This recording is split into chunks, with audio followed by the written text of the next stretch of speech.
Okay. Comic 34. Let's see what we can find out about here. Oh, all sorts of exciting stuff going on. Oh, and I smacked the microphone. Okay. I do kind of like the drawings a bit more in this one, except again, I'm hiding the hands. There's Jeff holding on to a couple of bars with his hand. His hand looks atrocious. His smile looks lopsided and funny, and his eyes look terrible in that first panel.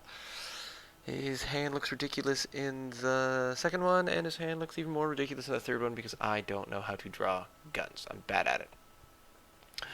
Okay, how do we plan to get out of here? So the answer is, don't you watch action flicks? Observe. Guard, I'm sick or something. Okay, but you'd better not be faking just to lure me into the cell so you can hit me in the neck and take my gun and get away. Wow! And I went with the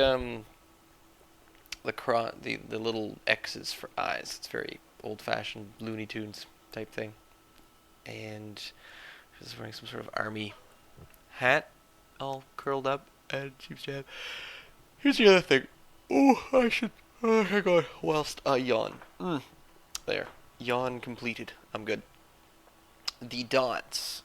That's, I think I stole that from Tintin, where if someone had a shaved head, then you would, just draw the shape of the head, but then you draw little dots, and those are stubble dots. And for some reason, if you have a shaved head, you have, I don't know, 12.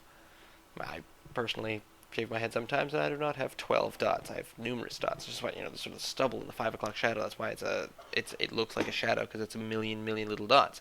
Let's not get into the fact that old-fashioned newspapers, if you look really close at comics, it's a series of dots as opposed to a solid color, because that's apparently cheaper in the ink.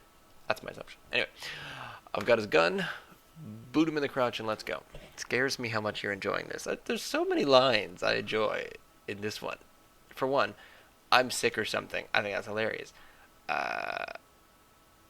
The entire okay, but you better not be faking just to lure me in this. He suggests hitting. The guard suggests the hitting on the neck. He actually tells them how to complete the escape and incapacitate him. I enjoy that. And then I've got his gun. Not just I've got his gun, let's go. It's I've got his gun. Boot him in the crotch and let's go. And then just sort of. That's not so much a punchline. I've always been. My punchlines are more like denouements. It's still funny. It scares me how much you're enjoying this, but it complements the punchline. But the punchline is boot him in the crotch and let's go. And so the complement to that line is. You're enjoying this a little bit too much. You're enjoying the fact that you're, chopping people, and now you're gonna take his gun, and you're in an action flick. So Jeff seems to like action flicks, and there's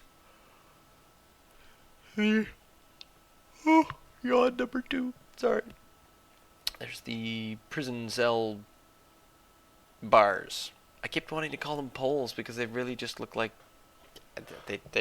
I'm sorry. They look like poles. They don't look like bars because there are no other bars, and it doesn't look to be much of a door.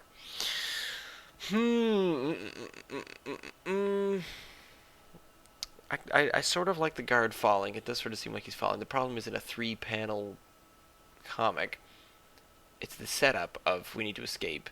The escape at the end is the aftermath of that happening. So in the second one, the guard basically needs to come in and get hit in the neck. So you have to assume that that's the end of it, because it's a big long statement, and that would be him walking in. So maybe this would be a better 4-panel one.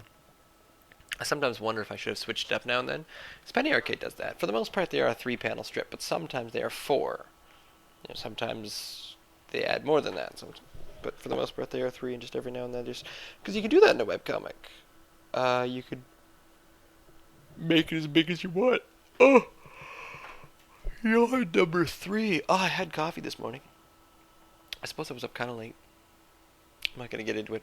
The reason I was a little off yesterday is, I think I put it in the comments, was I received some bad news. I was just sort of out of the corner of my eye, I saw an email come in, and it was the beginning of a day of bad news. Not terrible, just the standard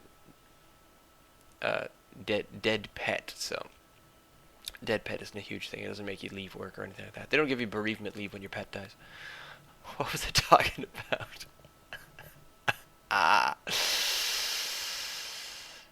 Kenny's hair goes from being fuzzy to flat to really, really short. As I said, when you draw Kenny's hair, it's just a back and forth action, and then it slowly curves. So sometimes I make him with little sticky out hairs because I'm just not being all that consistent with it. And then in the second one, it's pretty good. I like that. And then in the third one, everything changes shape. There's no consistency whatsoever, but somehow it worked. Why is the gun so? It's a large handle, but not very long of a top bit. What do you call that? Snout? Gun nomenclature. I have no idea what we're talking about. Certainly doesn't appear to be a Glock. It's some sort of very snub-nosed Glock. Does that exist? Maybe. We'll pretend I know what I'm talking about, but I don't. I think that's about it for this one. So, after having been, let's talk about the plot. After having been locked up, they have now escaped. They have escaped, and they are, well, because you always escape in an action film. You don't see a lot of action films where they just sort of wait out their sentence.